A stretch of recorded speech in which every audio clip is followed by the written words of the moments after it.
ଭାରି ବିନ୍ଧୁଛି, ଯାଉଛି ଚା ଟିକେ କରିକିରି ପିଇବି। ଆଲୋ ଲିପି, ଚାହା ସସ୍ପେନ୍ କାଇଁ? ଦେଖ ମୁଁ ତମ ପାଇଁ ଶାଢୀ ଆଣିଛି ଶାଢୀ। ଆଲୋ ତୁ ଫେରେ ମୋ ପାଇଁ ଶାଢୀ ଆଣିଛୁ? ଶାଢୀଟା ତ ଭାରି ବଢିଆ ହେଇଛି। ଆଲୋ ମୁଁ ତତେ ତ ବୋକି ଲାଗୁଥିଲି, ତୁ ତ ଭାରି ବୁଝା ଗଲା। ସମସ୍ତେ କହିବେ ମୋ ବୋହୂ ମୋ ପାଇଁ ବଢିଆ ଶାଢୀ ଆଣିଛି। शाबाश बेटा। ଆଲୋ ଚାହା ସସ୍ପେନ୍ ଟା କୁଆଡେ ଗଲା? ମୁଁ ସେତେବେଳେ ଖୋଜି ପାରୁନି। କୋଉଠି ଅଛି? ଚାହା ସସ୍ପେନ୍ ତ ମୁଁ ବିକି ଦେଇଛି। ଆଲୋ ବୋଉ ସେଇ ଯୋଉ ଶାଢୀଟା ଆଣିଛି ତାକୁ ବା ବିକିକିନା ଆଣିଛି। ଆଲୋ ତୁ କାହାକୁ ବିକି ଦେଇଛୁ?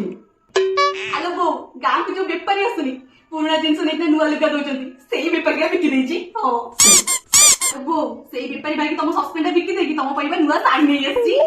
ଆଲୋ ବୋକି, ସେ ପୁରୁଣା ବାସନ ନିଏ, ତୁ ମୋ ନୂଆ ସସ୍ପେନ୍ କୁ ଦେଇଦେଇଛୁ, ମୁଁ ଚା କେମିତି କରିବି?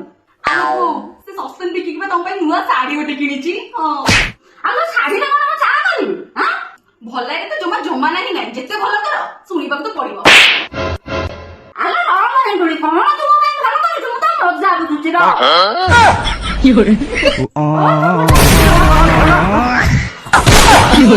आ